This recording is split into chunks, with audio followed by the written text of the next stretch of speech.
Welcome to the Echo Tips podcast.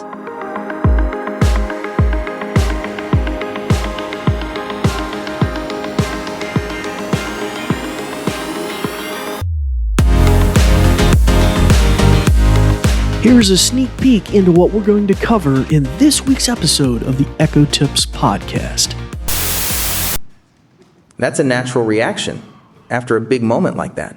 Since you already know this person a little bit, maybe try to focus on something specific you admire about them. What is it about them that makes you look up to them? Well, hello, and welcome to the Echo Tips podcast, you listeners and you returning listeners and you new listeners and all listeners alike.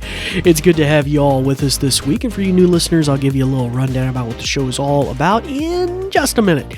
But first off, we want to talk about what our big topic for this week is, and we're going to be returning to some announcements by Google. The actual event name was the Made by Google event that was just last week here in August of 2024. We did a part 1 coverage of that last week, demonstrating some of the really kind of fancy, cool voice AI kind of stuff that Google is promising to come out in their Pixel line of devices, and we imagine will trickle out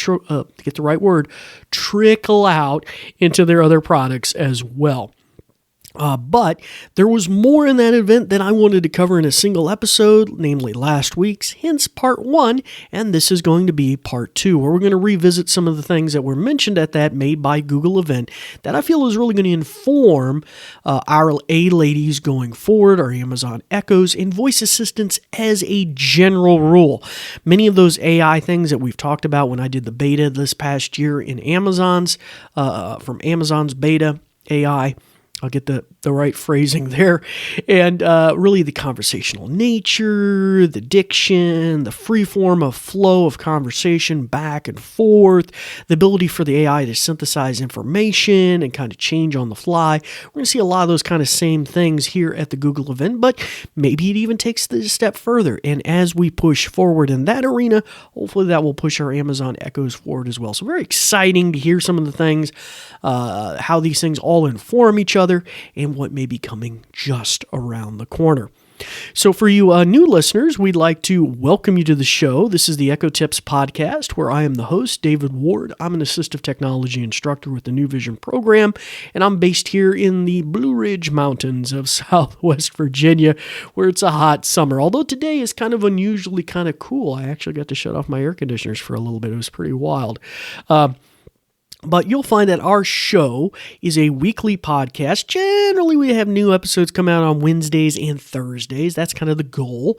And we just concluded our 6th season last week, and now we're beginning our 7th. So welcome to the 7th season.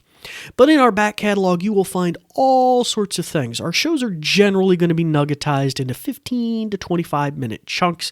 Sometimes we have bigger omnibus episodes, but that's kind of labeled as such, and it kind of comes up every once in a while when we wedge a whole bunch of content on a particular subject together, so that's kind of all distilled down into one kind of useful tutorial for you.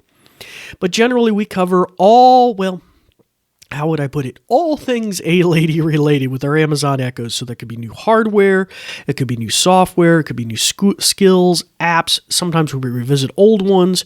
The application can be for young ones and the Kids Plus thing from Amazon. It can be for parents, caregivers, seniors, home automation, just a wide range that we cover. So by all means, go back and check out our back catalog, and especially with some of these cool AI things coming in the future. It's just pretty amazing, and we like to see what Amazon is saying, what Apple said, what now Google is saying, and how all those kind of things blend together, how maybe some of them are copycats of the others, but each one of them may be iterating a little differently, pushing things forward to where we can really have that Star Trek-like assistant in our homes or on our phones, and we can just interact and do some pretty cool stuff.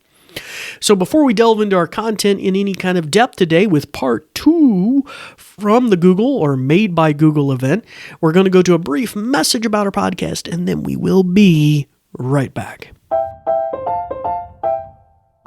This episode is brought to you by New Vision at Goodwill Industries of the Valleys, and also made possible in part by a grant from the Virginia Board for the Blind and Vision Impaired. New Vision is a program of Goodwill that provides information services and assistive technology training to individuals with visual impairments. Goodwill Industries of the Valleys is a non-profit organization serving Central, Southwest, and Southside Virginia. Goodwill's mission is to empower individuals, strengthen families, and inspire communities. And we thank you for listening. These shows are provided for educational purposes. This podcast may not be retransmitted, sold, or reproduced without written permission from New Vision. Well, hello again, and welcome back to the show. As I mentioned, this is part 2 of us taking a look at the Google event here in August of 2024. It was called the Made by Google event, which most people would probably consider maybe the Pixel phone event, which I guess is probably the primary thing that it's known for. Although they have a number of other accessories and products that are Pixel branded. There's the Pixel Watch, the Pixel Buds, and of course, as I mentioned, the Pixel phones. Now, why they haven't named their physical assistant, which is the equivalent to the Amazon Echo in their product line, Pixel, I don't really know. That's kind of interesting. Well, nobody ever said Google was good at branding, so they had their Google Nest line of devices, which is yet to be revised in quite some time. I think more than 2 years. And that device line is is where the Google Assistant lives, kind of like in our Amazon Echoes, where we can interact with the cloud service. Anyway, I'm rambling on. So we're not really going to be focusing so much in on the phones or anything like that. Last week, part 1, we looked at an example and a demonstration of the capabilities of what they call their AI engine, Gemini, or Gemini Live was particularly demonstrated last week.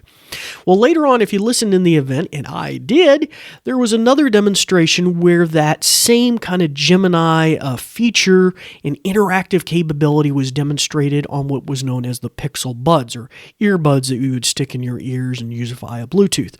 So I felt like that kind of helped inform the conversation as well, and I didn't want to skip over that and you guys not have a chance to hear that and how that may inform the progress we're looking at here in the future. So let's go right to that event now.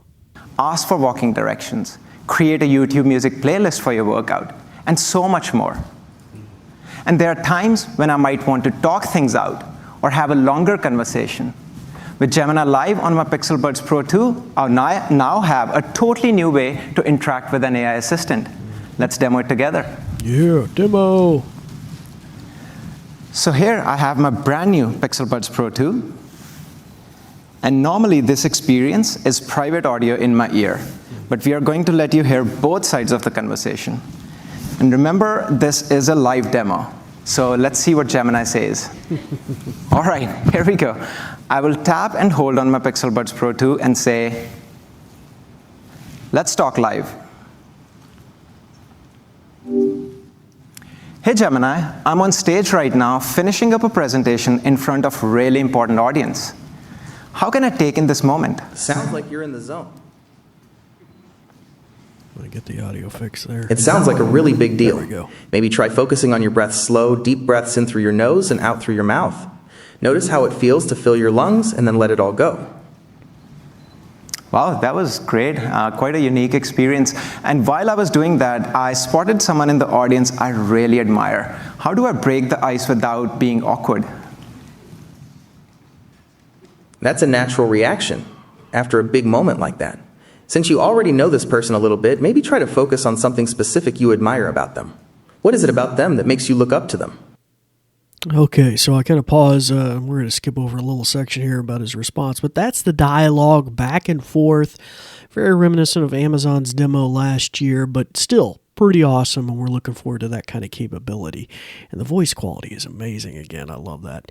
All right, let's look at the concluding thoughts he has here. Having a real conversation like this with Gemini on my earbuds is a totally different experience. I find myself asking different types of questions, using it to get ideas and inspiration instead of quick answers. And the full transcripts are saved on my phone in case I want to refer back to them later. All this even works with phone in your pocket. Just keep an earbud in your ear and Gemini will know that it's you. Pixel Buds Pro 2 are the perfect companion to your Pixel phone. with premium sound quality, powerful ANC, amazing battery life, incredible comfort and fit, and the helpfulness of Gemini everywhere you go. Pixel Buds Pro 2 are $229. $229. Okay. So that kind of concludes that little segment that I wanted you to hear, basically reminiscent of what we saw in part 1, but on the buds. Now, one of the things I didn't have a clip of in here is there is a tensor chip on the earbuds. Now, I feel like Google kind of implied that had some sort of AI functionality. I think it's mostly connected, based on everything I read online, mostly to the noise canceling capability. Although it's kind of an interesting premise. If we can start to bring some of this load to the local devices, maybe that'll improve latency, maybe it'll improve other things. But really, I don't think that's what we're seeing here. But nonetheless, one thing he didn't mention there at the end at the price, $229, but I wanted to highlight to you, and I had to go dig through the documentation online and footnotes, by golly. And one of the things was that there was a require for a Google AI premium subscription, I believe. I might be leaving a phrase out of that because it's a mouthful. It's like Google One AI premium subscription or something like that. Similarly, in part 1, our lady in last week's demo also highlighted with the Pixel phones, you get like 1 year subscription for that. I think it called it Gemini Advanced. So they may be using different nomenclature for the similar things. But in either case, I think it lends itself to the fact that there's going to be an associated cost with these AI improvements coming to our voice assistants, no matter what kind of platform it could potentially be on. And we definitely see that with Google's phrasing here about subscriptions. We have a lot of information out there about Amazon's Alexa having similar subscription modeling coming here in the fall, and all the signals are there that we're going to be paying for these improved things. I will lastly mention one of the things he mentioned there is having long dialogue and conversational style things. You don't really think of it until you actually start engaging in it, and I didn't have this experience either until I started playing with the beta for like several weeks on end. But at some point, it just kind of starts to click that I don't need to be so specific. I can just kind of phrase this and, okay, what kind of authors write similar books, and back and forth, and, no, I don't like that. What about this? And it really just lends itself, when you go back to the more robotic, like A-Lady we have now, or on another product line, you're kind of like, I got to like phrase it this way, turn the light switch on that's designated as office, blah, blah, blah. It's very, very, verbatim, kind of one-off. Like he said, how tall is Mount Everest, blah, blah, blah. What is the small, what is the, the fastest airplane in the world? Getting these real one-off kind of, but the ability to have a dialogue. You don't really, until you probably engage with it and play with it, you don't realize exactly how much easier that eventually gets. And you just, before you know it, you fall into the habit of doing it. So, anywho, so that kind of sums up that Google event. Very interesting. Those text-to-speech voices are amazingly sounding good. I hope Amazon continues to improve on some of the betas or the demo that they demonstrated last year, because it would be love. And just to have a variety of voices. That was in part 1 last week, I believe, but a plethora of voices. I think it was at least 10 different new AI voices, and they only demoed about 3 of them. Well, actually, that guy we just heard might have been the 4th. I can't remember if he was in the demo last week either. But wow, really, really good. And I would love my Alexa to have more voice options, for crying out loud. And then that natural voice capability, that would be amazing.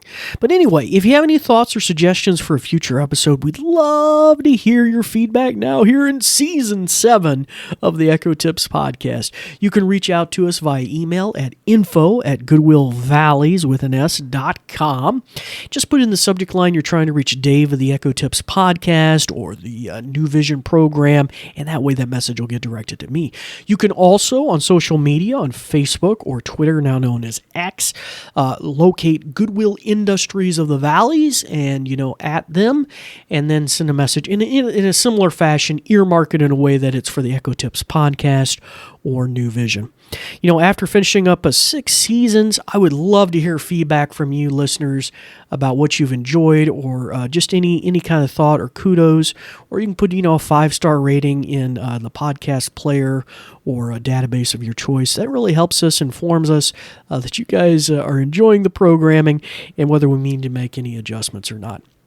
But, as always, until next time, it's time to turn the ears back on your Echo. Start practicing some of the many things that you've learned. I'm David Ward for the New Vision program, and we do truly thank you for listening. This episode is brought to you by New Vision at Goodwill Industries of the Valleys, and also made possible in part by a grant from the Virginia Board for the Blind and Vision Impaired. New Vision is a program of Goodwill that provides information services and assistive technology training to individuals with visual impairments. Goodwill Industries of the Valleys is a nonprofit organization serving Central, Southwest, and Southside Virginia. Goodwill's mission is to empower individuals, strengthen families, and inspire communities. And we thank you for listening. These shows are provided for educational purposes. This podcast may not be retransmitted, sold, or reproduced without written permission from New Vision.